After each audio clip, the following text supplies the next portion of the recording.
Well, we're delighted to be joined here today by Ian Mckee, CEO of Vuulr, the online marketplace, and we're going to be discussing how digital democratises the content economy.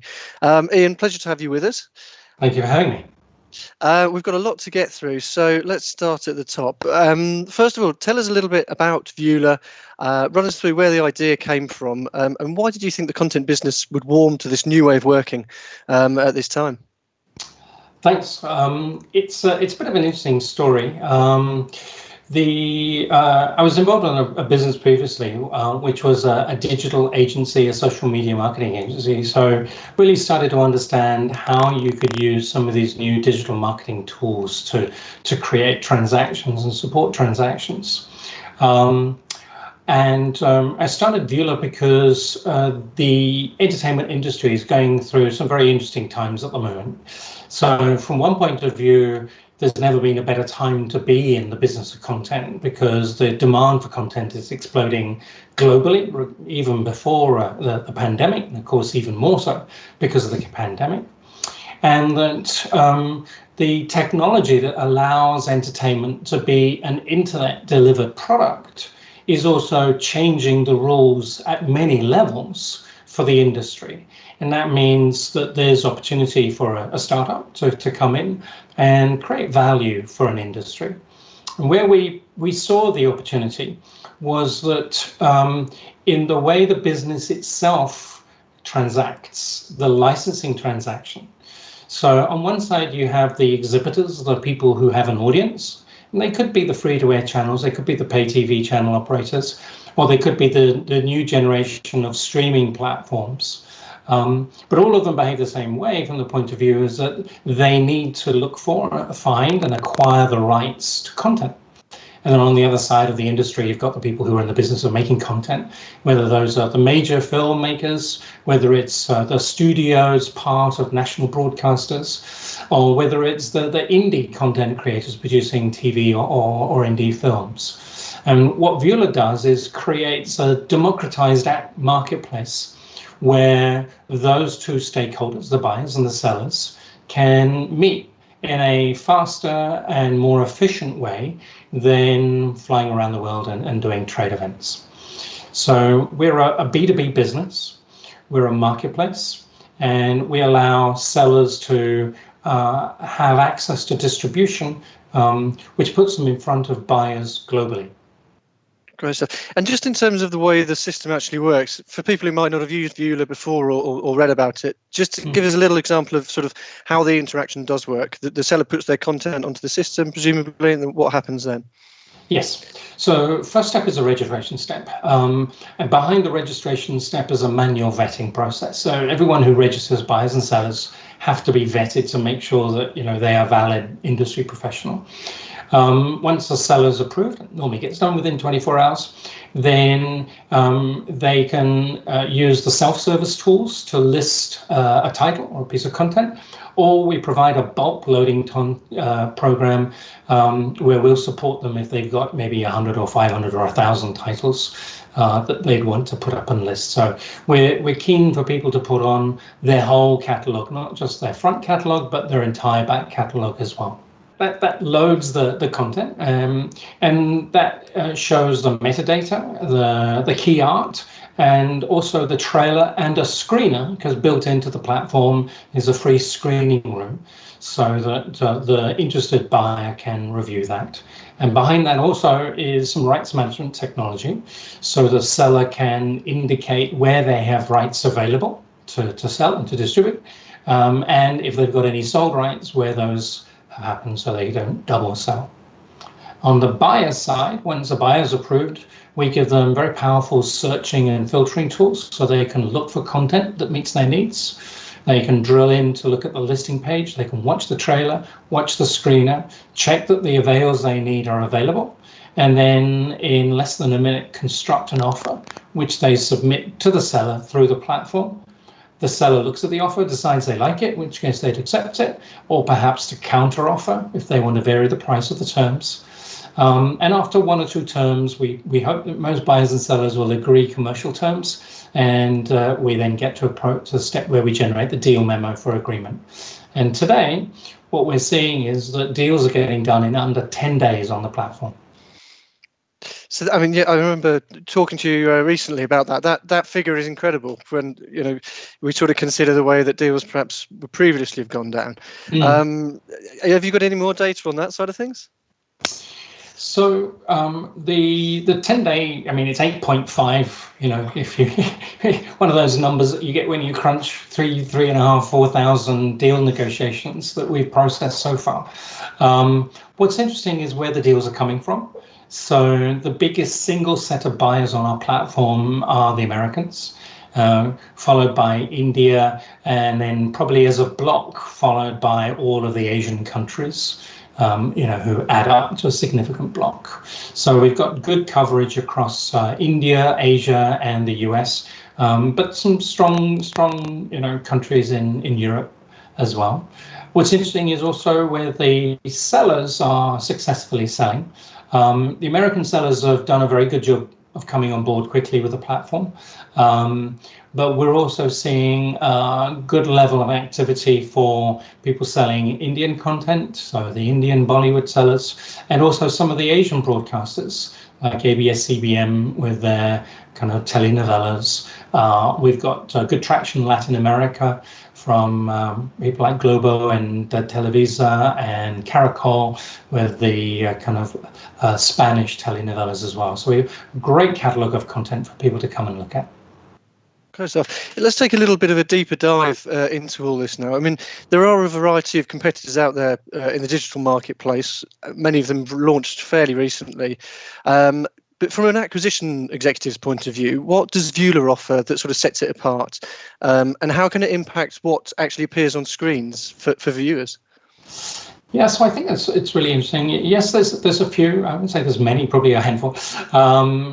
Mostly, we're unique in one point of view, which is doesn't directly, but it indirectly affects the buyer. So that is our business model. So our business model is that for the seller, it's free to list their entire catalog. Whereas the couple of other players that are in the marketplace are subscription businesses, which means they charge sellers on a per month, per title basis, which means that they're quite picky to only put fairly mainstream content on there. Otherwise, it's going to cost them to list something which may not ever sell.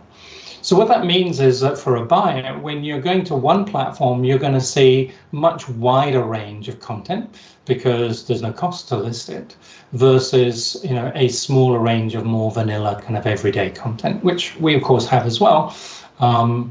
So it also, when we're dealing with smaller, more independent companies who perhaps don't have the financial muscle to pay up front, they prefer to work with us because we work on a commission basis.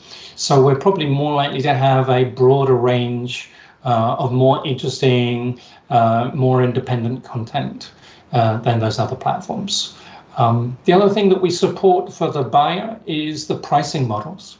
So we support not just the flat rate pricing models, but we support the performance pricing models that the new generation of VOD buyer is preferring to use, where they want to make an offer and negotiate on a per user or per viewer or per minute streamed or a percentage share of ad revenue. Right? So we're specifically designed to support that and make that process easy. The other platforms less so. So I think the net is that a buyer on a Vuulr platform will see more global catalog, they'll see a wider catalog, and they'll see a platform that's designed specifically for their preferred buying style. And we're talking about the democratisation of content here, and obviously you're offering a huge range of content. It also seems you have some tools and there's some capability for buyers to discover content that they might have otherwise missed. Can you tell us a little bit about how that works and some of those tools that are available to acquisition execs? Sure.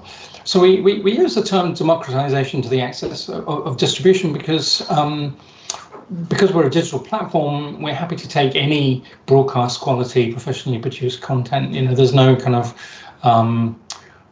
qualitative process where we make a decision to say we like this content, we'll have it, we don't that. So basically we are inclusive. Doesn't matter who you are, where you come from, what part of the world, we're happy to have your content as long as it's broadcast quality content. So that leads us to a position where now we're the biggest catalog in the world with about 90,000+ hours of content, more than 14,000 unique titles, which is, great choice. But with choice then comes the need to find, that interesting content. So we provide two very simple tools. One is a text search. So you can go to our Discovery tab and you can type in a simple thing like Sundance if you want to find all of the titles that we have that have been at Sundance, and we'll instantly show you all the list of the titles. Or you can type in an actor's name or an actress's name or a producer's name or a director's name or even a writer's name, and we'll show you the titles featuring those independent people from a cast and crew. Or you can type in a keyword. So, it could be like betrayal or a keyword like horse or brotherhood. And we'll search through the title, the synopsis, and all of the keywords to identify, titles that satisfy those rather abstract. So we give you that way. It's very simple to use, a bit like using Google, but it's specialized for a catalog of content. The other way, which actually works together, is that we give you a set of very simple buttons to use, which are filters. So the first filter you might want to use, for instance, is to say, I'm looking for a film, or I'm looking for a TV show or a TV special. So you just click the options. Equally, filters for genre, filters for language, filters for country of origin. You can choose, or you can search for a particular seller. So you can click the seller button and say, I'm looking for content from Turner or from CNN, or I'm looking for content from A&E, or I'm looking for content from Legendary. I'm looking for content from Sony Pictures. And you just type that in and we'll present their catalog on the page. And the beauty that we provide, of course, is that we're a single destination, single login, which allows you to search the aggregated catalogs from 3,000 sellers all brought together in one place. Let's talk about some of those sellers, because I was having a look through your catalogue, and it is the whole smorgasbord of companies. We've got the giants, the multinationals, and then we've also got some of the bespoke boutique operators as well. Mm-hmm. So again, it kind of plays into this democratization discussion that we're having. I mean, from the seller's point of view, what does Vuulr provide in terms of sort of access to a global market? So we've got close on to 3,000. I think it's 2,890 something. So we'll very soon be 3,000 buyers who are vetted and approved. That's probably out of 6,000 to 10,000 people who've registered. So we're fairly careful about who we approve. So we have a very large audience of buyers. When we get content on board, because we don't make money until the sellers are making money, we invest our own budget and our own marketing resources to then market the content that's listed on our platform to the buyers.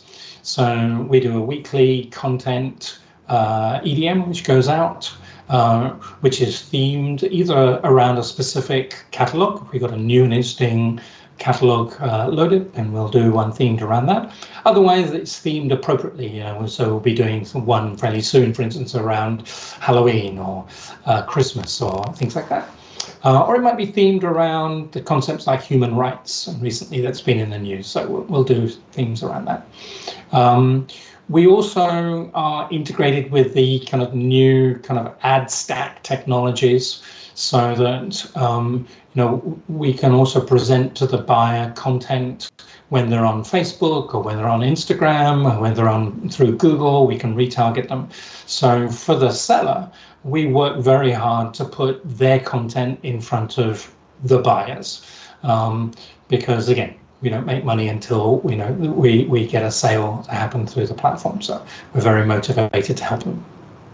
And in terms of, we touched on some of the techniques there to sort of market programming to buyers, and in terms of providing a bit more cut through for certain sellers, I understand there's custom technology available as well. Can you tell us a little bit about that for customers who might want a bit more exclusivity to service their buyers? So we can give them a custom landing page. So vuulr.com/their name, and we can then custom the text, the copy that's on their page, and we can make sure that their catalog of content will be featured on that version of the Vuulr homepage. And when someone then logs in via that journey, they'll be presented with that seller's catalog to look at. This whole area of creating kind of customized and curated and seller-specific journeys is something that we're working on, and we've got a few more announcements that will be coming out soon. So watch that space, even better things are coming. Good stuff. And obviously we've seen the digital revolution in TV with Netflix getting huge amounts of data and all the streaming services. It seems to me that on the distribution side of things and with Vuulr, you guys must be gaining huge insights into sort of deals and where the deals are being done and where the discussions are taking place. We touched on it at the top of the conversation a little bit, but perhaps you can tell us about some of the key markets that have really taken up Vuulr, and perhaps some of the interesting sort of combinations, shows being sold from one country to another that you might not expect. Yes, I think so. At the macro level, we've talked a little bit about the geographies and where the activities are in terms of a lot of the buying activities coming out of the US and a lot of the buying activity is landing in the US. And I think that's not surprising, given the US's impact on the global marketplace. When we look at the genre split, then we saw that drama was the top-rated genre that's transacting on the platform, but even that single biggest genre type only accounts for 15% of the transactions on the platform. The remaining 20 or 30 different genres that are kind of highly transacted really occupy quite an even spread of the rest. So I think that speaks to the fact that we're a very inclusive platform. Whether you've got faith or spirituality content, or educational content, or horse-related content, you have an almost equal, or a good chance of your content to sell. One of the things that digital does a very good job of is super serving niches at scale. And, an example there would be that we onboarded a catalog from a big name Bollywood producer called Balaji. And in their catalog, there was one LGBTQ title. And a platform out of Asia, which was specializing in LGBTQ content, came to our platform, was searching, found it, evaluated it, made the offer, and did the transaction. When we followed up and spoke both to the guys in India who'd sold it and the guys in Taiwan who'd bought it, both of them said we would never have found each other if it was not for your platform, because we would never have gone to India looking for this sort of content. And the Indians have said, we would never have gone to Taiwan to try and sell this sort of content. And what we see happening is those kind of interesting connections being made every day at scale. So, it's a real value add for the platform. And just one more question, in terms of sort of how the industry is developing. Obviously, we've been through a fairly turbulent 6 months, and the way the industry is working is changing quite quickly. Vuulr kind of at the head of the push to digital distribution. How are you balancing that side of things with the live face-to-face events? Do you still go to that? Are you still looking to go to those events? Once they restart potentially, how does Vuulr fit into that whole landscape? So we've been running 18 months, and we've been to the key events that have happened. So we went to ATF in Singapore, and we went to MIPCOM, and just this year we went to NAPTI and Sundance and Real Screen. And I think we would certainly consider, when they reopen, probably sometime next year, we would relook at that, because obviously that's a great place to go meet lots of people and have a face-to-face, and that's always good. But I think by the time they open again next year, I think the world and the whole industry will be somewhat different. I think we'll be carrying on with all of the digital work that we're doing. One of the things that we've just launched, which is really about trying to marry the best of both for a seller, is something called Content Market Live. So this is where we're recognizing that without the physical events, sellers don't have a venue to do what they do best, which is to stand up and pitch and sell. And yet, clearly there is a need. And what we hear from the buyers is that they want to be sold to. They want to hear the pitch for what's new and interesting to understand about it. So Content Market Live is a new initiative that we're launched and will be running in the next month or so. And the way it works is relatively simple and straightforward. The seller will support the seller to record a 45-minute pitch video covering a handful of titles. And then we will edit it in post with the trailers for those titles. And then we'll stack it into our platform, into the Content Market Live area. And then on the day of transmission, so this won't be on demand, not for to start with. For on the day of transmission, we will have 3 although they're recorded, but live transmission slots. So this will be timed to be 10 a.m. London time, 11 a.m. London time, then repeated again 11 a.m. Singapore time for Asia, and then again 11 a.m. LA time for the US market. So we will have 3 broadcast events where 6 distributors who've recorded these pitch videos, those videos will be presented. And we're working with C21 as a media partner, hope I can say that, who will be working with us and with the press and PR to bring together an audience of buyers to listen to those pitch videos. What's interesting is that in that same kind of space where they're sitting and listening to the pitch videos on the page, the Content Market Live page, which will be inside the Vuulr marketplace, will be a text-based Q&A, so they'll be able to ask questions there and then live. And then for the titles that they hear and they're interested in, they'll be able to click straight through from that page to the listings page for that title. They'll be able to watch the screener for that title immediately, and they'll be able to put an offer in to acquire the rights to that title there and then on the spot before one of the other buyers who's also listening to the pitch beats them to it. So this brings together kind of what sellers used to do at a physical event, but brings it online to a digital event, but it reinvents it. So it's not just a one-to-one Zoom, it's a one-to-many to take advantage of what digital can do, with the idea that this will allow them to reach many hundreds of buyers at the same time. So it'll be very powerful and effective for them. Great stuff. Sounds fascinating. That's great. I think we've probably got time for just one more question. In terms of sort of where Vuulr's going next, you've talked about the marketplace. Sounds like a fascinating initiative. How do you see the distribution business changing over the next sort of 12, 24, 36 months? And what's Vuulr's role going to be in it? Some crystal ball gazing. Wow, big question. Okay, what do I see changing? So I think, I guess if I look at it this way, what Vuulr's objective is to remove the cost and friction from the licensing transaction. So, we only charge 10%.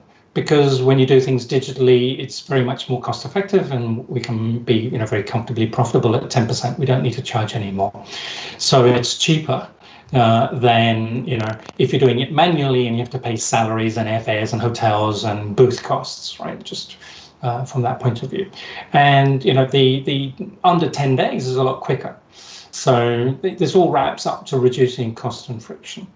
When you reduce cost and friction, then and you can do things faster, then you can do more work a la carte, where buyers get to cherry pick the best from catalogs from everywhere. So I think that will empower the buyers to be able to find and buy the very best content for their audience. It's not best overall, but the best content for their audience. So we're hoping that will help audiences, get better content presented to them. I think globalization, with Parasite winning, now we see, growing demand even for Korean content in America. I think this globalization of the audience's appetite for content in different languages and from different cultures, I think that's going to grow. And I think a global marketplace like ours supports that and allows people who are buying for an audience to find that kind of interesting content that isn't made next door. I think the performance buying model allows them to experiment a little more in content from other places, content of different types, because they're not having to put flat rate fees down up front. They can buy on a more performance based, and then they can test perhaps around the fringes of their catalog to explore which content might resonate. So I think that's going to work well for the platforms and for the audiences, and then also obviously for the buyers who are going to find new buyers for the content outside of the buyers they would normally sell to. So I think all of those things are related and driven by removing the cost and friction of the transaction and the globalization of the industry. I think those are kind of some of the key trends. That's great, Ian. That's lovely. Thank you. I mean, nicely wrapped up what we've been talking about, all about that democratization of the content economy. I think we're probably out of time, but yeah, just wanted to say thank you very much for your time, Ian. Great to hear about Vuulr. We look forward to seeing some of the new launches that you guys have got coming up, and we will hear from you soon, no doubt. Thank you very much indeed. Thanks for having me. Thank you.